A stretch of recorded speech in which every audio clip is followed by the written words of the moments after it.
Hello guys, welcome back to our channel Aura by ఎంఎండం. ఇదైతే మా సడన్ ట్రిప్, మా అద్భుతమైన ప్రయాణం ఇక్కడి నుంచి అయితే స్టార్ట్ అయిపోతుంది. ఇది మా ట్రిప్లో డే 1.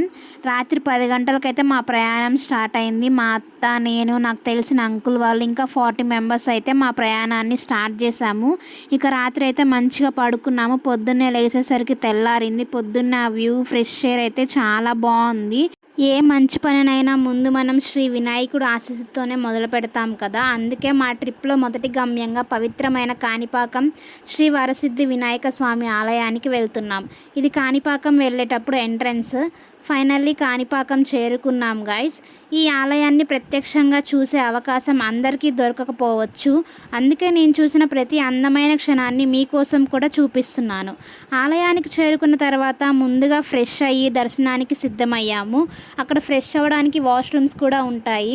అలా లోపలికి వెళ్తున్నాము. దర్శనానికి వెళ్ళేటప్పుడు స్వామివారికి సమర్పించడానికి కొబ్బరికాయ, పూలు, అరటి పండ్లు, స్వామికి ఎంతో ఇష్టమైన గరిక తీసుకొని ఆలయం వైపు నడిచాం. ఆ రోజు ఆలయంలో భక్తుల రద్దీ చాలా ఎక్కువగా ఉంది. అందుకే స్పెషల్ టికెట్ తీసుకున్నాము. అయినా కూడా దర్శనం పూర్తవడానికి దాదాపు 1 గంట సమయం పట్టింది. ఇంకో విషయం ఏంటంటే ఆలయం లోపల ఫోన్కి అనుమతి లేదు. బయట ఉన్న కౌంటర్లోనే ఫోన్ పెట్టి వెళ్ళాలి. చివరిగా స్వామివారి దర్శనం అయితే ఎంతో ప్రశాంతంగా పూర్తయింది. దర్శనం అయ్యాక మేము బయటికి రాగానే స్వామివారి కోనేరు దగ్గరకు వెళ్ళాం గైస్. అక్కడ వాతావరణం, వ్యూ నిజంగా చాలా అందంగా ఉంది. మీరు కూడా చూడండి ఒకసారి. ఇప్పుడు మొత్తం చాలా చక్కగా డెవలప్ చేసి అందంగా నిర్మించారు. ముందుగా ఇలా అయితే లేదంట. అసలు వ్యూ చూడండి ఎంత బాగుందో అసలు.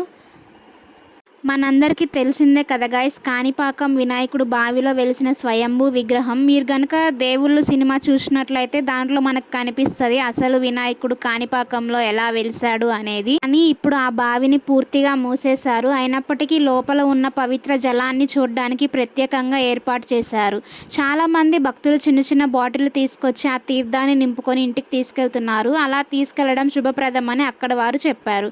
అలాగే అక్కడ స్వామివారి ప్రసాదాన్ని కూడా పంచుతున్నారు. అలా చేస్తే చాలా మంచిదంట. ఇంకో ముఖ్యమైన విషయం, బయటికి రాగానే అక్కడ ఒక అందమైన శివాలయం కూడా ఉంటుంది. చాలా మందికి దీని గురించి తెలియక ఈ ఆలయాన్ని మిస్ అయిపోతూ ఉంటారు. కానీ మీరు మాత్రం అసలు మిస్ అవ్వకండి. ఎందుకంటే నేను ముందుగానే చెప్తున్నాను కదా మీకు. ఈ శివాలయంలో నవరూపాల వినాయకుడు దర్శనమిస్తారు. ఒకే చోట 9 రూపాలను చూడడం నిజంగా చాలా ప్రత్యేకమైన అనుభూతి కదా. అక్కడ దర్శనం పూర్తయ్యాక దారిలో వెళ్తుంటే ఇక్కడైతే చూడండి గాయస్, మామిడికాయ చెట్టుకి అసలు ఎన్ని మామిడికాయలు ఉన్నాయో. అసలు చిత్తూరు జిల్లా అంటేనే ఏదో మామిడికాయలకి ఫేమస్ అయినట్టు అయిపోయింది గాయస్. అటు ఎటు చూసినా కానీ మామిడికాయ చెట్టే ఉన్నది. అసలు మామిడికాయలు చూడండి ఎన్ని ఉన్నాయో అసలు. ఆ తర్వాత మేము అర్ధగిరి ఆంజనేయ స్వామి ఆలయానికి చేరుకున్నాం గాయస్. అక్కడ కూడా ఎంతో ప్రశాంతంగా స్వామివారి దర్శనం చేసుకున్నాము.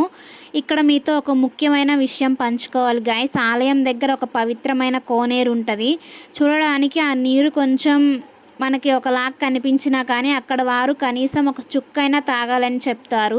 నేను కూడా ట్రై చేశాను గైస్. నిజంగా ఆ నీరు చాలా తీయగా, చాలా ప్రత్యేకమైన రుచితో అనిపించింది. ఇక్కడ మేము ఇంకా క్యూ లైన్లోకి వెళ్తున్నాము స్వామివారిని దర్శనం చేసుకోవడానికి. అయితే ఇక్కడ చాలా ప్రశాంతంగా జరిగింది. బయట వ్యూ ఇది. మనం లోపలికి వెళ్ళేటప్పుడు బయట వ్యూ అన్నమాట ఇది. వెళ్ళినప్పుడు అయితే అక్కడ అసలు రష్ కూడా లేదు. మేము ప్రశాంతంగా వెళ్ళి ప్రశాంతంగా దర్శనం చేసుకున్నాము. ఇక్కడ వెళ్తున్నాం కదా, ఇదే లోపల ఎంట్రన్స్ గుడిలోకి. ఇక్కడైతే ఫోన్ ఎలా ఉంది, వీడియోస్ తీసుకోవచ్చు మనము. అసలు ఎంత ప్రశాంతంగా ఉందంటే చాలా బాగా కట్టారు గుడి. వర్షం పడినా కూడా ఏం ఇబ్బంది ఉండదు అసలు మనకి. ఇక్కడైతే కన్ఫామ్గా టికెట్ తీసుకోవాలి గైస్ ప్రతి ఒక్కళ్ళు. టికెట్ ప్రైస్ వచ్చేసి 10 రూపీస్ మాత్రమే పర్ హెడ్. ఇక దర్శనం అయితే ప్రశాంతంగా జరిగింది. అయిపోయినాక మేమైతే కొన్ని ఫొటోస్ దిగాము. ఆ తర్వాత ఇందాక నేను చెప్పాను కదా కోనేరులో వాటర్ పట్టుకుంటారు బాటిల్స్ తీసుకొని అని, అక్కడికే వెళ్తున్నాను నేనైతే. వీడియోస్ తీసుకొని ఇచ్చారు, వీడియో తీశాను అలా ఒక క్లిప్. అందరు చూడండి ఎలా బాటిల్స్ తీసుకెళ్ళి పట్టుకుంటున్నారో. అలా తీసుకెళ్తే ఆ వాటర్ కొంచెమైనా తాగాలంట, చాలా మంచిదంట. వాటర్ తాగితే చూసారా ఎంతమంది ఎలా పట్టుకుంటున్నారు.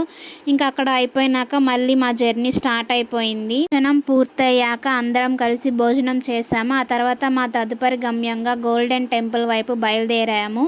అక్కడికి చేరుకోవడానికి దాదాపు 2 గంటలు ప్రయాణం పట్టింది గాయస్. ఇక్కడైతే చూడండి అర్ధగిరి ఆంజనేయ స్వామి దగ్గర నుంచి మేము గోల్డెన్ టెంపుల్కి స్టార్ట్ అయినప్పుడు అక్కడ అయితే సేమ్ తిరుపతి కొండలానే ఉంది. మొత్తం కిందకు దిగుతుంది. మొత్తం గుడి అయితే పైన కొండ పైన ఉంది.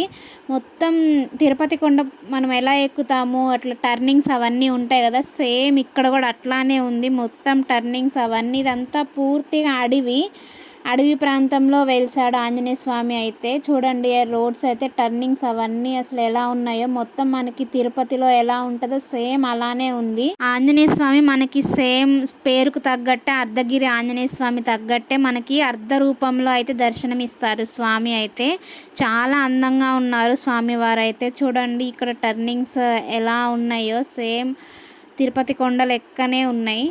ఇక్కడ నుంచి గోల్డెన్ టెంపుల్ అయితే ఒక 70 కిలోమీటర్స్ అట్లా ఉంటుందంట.